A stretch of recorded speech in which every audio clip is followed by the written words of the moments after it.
नमस्कार, टुडे उत्तराखंड में आपका बहुत बहुत स्वागत है।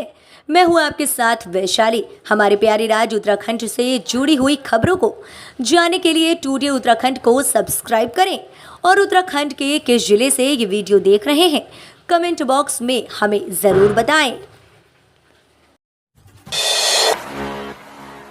चेपड़ो शहीद मेले को सीएम ने राजकीय मेला घोषित किया।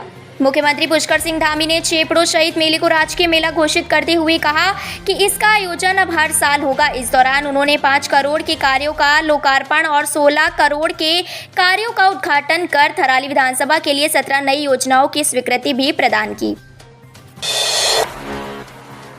मोदी के 9 साल का कार्यकाल अभूतपूर्व, देश ने हासिल की गई अहम उपलब्धियां। रेखा आर्या।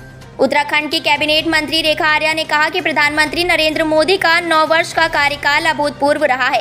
देश ने इस दौरान कई अहम उपलब्धियां हासिल की हैं। विश्व में देश और भारतीयों का मान सम्मान बढ़ा है। आर्या ने मोदी सरकार के 9 साल का कार्यकाल पूरा होने के अवसर पर भाजपा के महा जनसंपर्क अभियान के तहत अल्मोड़ा में एक निजी होटल में आयोजित मीडिया संवाद कार्यक्रम में केंद्र सरकार की उपलब्धियां गिनाई।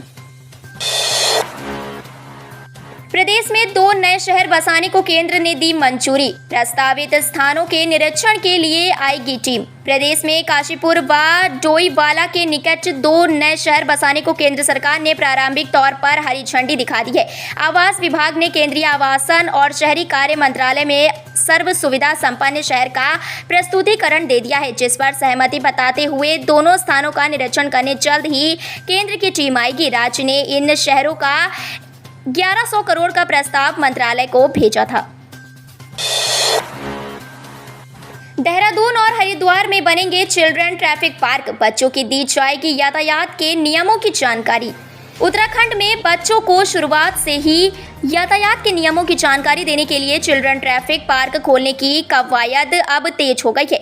इस कड़ी में परिवहन विभाग ने देहरादून और हरिद्वार में चिल्ड्रन ट्रैफिक पार्क बनाने के लिए जगह चिन्हित कर ली है।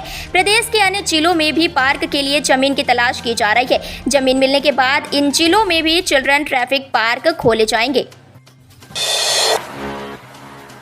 देर रात मसूरी के राधा भवन स्थित टैंक में पहुंचा यमुना का पानी। टीम को मिली पहली कामयाबी। प्रदेश की सबसे लंबी और ऊंची यमुना से मसूरी पेयजल योजना का पानी देर रात मसूरी के राधा भवन स्थित टैंक में भर दिया गया। इससे पहले सचिव पेयजल अरविंद सिंह हांकी के निर्देशों पर पानी के सैंपल जांच को भेजे गए हैं। जांच रिपोर्ट आते ही बुधवार को पेयजल आपूर्ति शुरू हो जाएगी।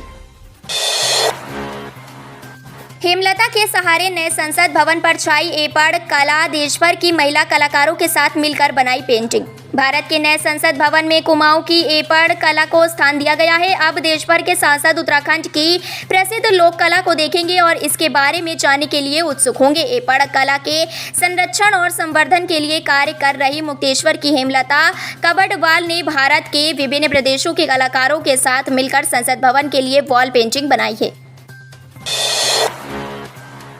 हाईकोर्ट की सख्त टिप्पणी। नैनीताल में ट्रैफिक की समस्या नहीं सुलझाई तो जोशीमठ जैसे होंगे हालात। उत्तराखंड हाईकोर्ट ने पर्यटक सीजन के दौरान नैनीताल में वाहनों की भीड़ से ट्रैफिक जाम होने के कारण आवश्यक सेवाएं बाधित होने को लेकर स्वतः संज्ञान से ली गई जनहित याचिका पर सुनवाई की। इस दौरान मुख्य न्यायाधीश विपिन सांघी व न्यायमूर्ति राकेश थपलियाल की खंडपीठ ने सख्त टिप्पणी करते हुए कहा कि अगर इस समस्या को समय पर नहीं सुलझाया गया तो यहाँ के हालात भी जोशीमठ की तरह हो सकते हैं। 16 जून को होगा वाहनों के किराए में सालाना बढ़ोतरी पर फैसला। कई अहम मुद्दों पर भी होगी चर्चा। प्रदेश में वाहनों के किराए में सालाना स्वतः बढ़ोतरी पर निर्णय 16 जून को हो सकता है। परिवहन विभाग ने राज्य परिवहन प्राधिकरण एसटीए की बैठक तय कर दी है। इसमें कई और अहम फैसले लिए जा सकते हैं। दरअसल नवंबर में हुई एसटीए की बैठक में तय किया गया था कि रोडवेज बस, निजी बस, auto, Vikram, taxi, maxi, e rickshaw, truck आदि के किराए में हर साल बढ़ोतरी के लिए एक फॉर्मूला तैयार किया जाए। आईपीसी और सीआरपीसी से हटेंगे 160 साल पुराने उर्दू के कठिन शब्द। आसान भाषा पढ़ेगी पुलिस। रोजनामचा गुनाहे किताब जैसे प्रचलन से बाहर हो चुके उर्दू के कठिन शब्दों को भारतीय दंड संहिता आईपीसी और दंड प्रक्रिया संहिता सीआरपीसी से हटाया जाएगा। पुलिस प्रशिक्षण के लिए 160 साल पुरानी इस शब्दावली के स्थान पर हिंदी के आसान और बोलचाल के शब्द प्रयोग में लाए जाएंगे। आसान नहीं चारधाम की यात्रा, आस्था की डगर पर डगमगा रहे श्रद्धालुओं के कदम। केदारनाथ, यमुनोत्री और हेमकुंड साहिब में पैदल मार्ग श्रद्धालुओं के लिए चुनौती बने हुए हैं। वर्षा बर्फबारी होने पर तो स्थिति खतरनाक रहती ही है, सामान्य दिनों में भी इन पर सफर करना आसान नहीं। बर्फ पिघलने से तीनों पैदल मार्ग पर हर समय फिसलन बनी रहती है, पहाड़ी से पत्थर भी गिरते रहते हैं। इसके चलते प्रतिदिन तीर्थ यात्री घायल हो रहे हैं। लखनपुर में 8वें दिन खुला रास्ता, फंसे 300 से ज्यादा यात्रियों ने ली राहत की सांस। तवाघाट लिपुलेख सड़क 7 दिन पूर्व लखनपुर के पास चट्टान दरकने से बंद हो गई थी। इसके चलते 300 से अधिक यात्री धारचूला और उच्च हिमालयी क्षेत्र में फंस गए थे। सड़क जल्द नहीं खुलने की आशंका के मद्देनजर जीएम के निर्देश पर पुलिस, एसएसबी और एसडीआरएफ ने 3 दिन तक रेस्क्यू अभियान चलाते हुए करीब 360 यात्रियों को सुरक्षित सड़क पार कराई। ऋषिकेश में गंगा नदी के बीच फंसा बुजुर्ग पत्थर पर गुजारी रात, सुबह चल पुलिस ने किया रेस्क्यू। ऋषिकेश में एक बुजुर्ग ने पूरी रात गंगा के बीच पत्थर पर गुजारी। सुबह जब लोग भ्रमण के निकले तब बुजुर्ग ने मदद के लिए आवाज लगाई। लोगों ने पुलिस कंट्रोल रूम को सूचना दी। इसके बाद बचाव दल के द्वारा बुजुर्ग को सुबह रेस्क्यू किया गया।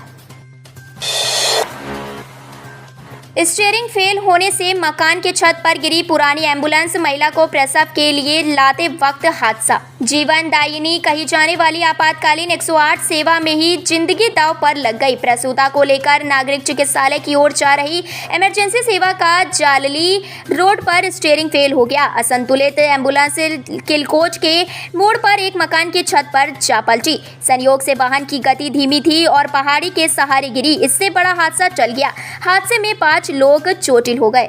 तो ये थी हमारे प्यारे राज्य उत्तराखंड से जुड़ी हुई कुछ खास और अहम खबरें। इस तरह के लेटेस्ट अपडेट पाने के लिए अभी सब्सक्राइब करें टुडे उत्तराखंड चैनल को।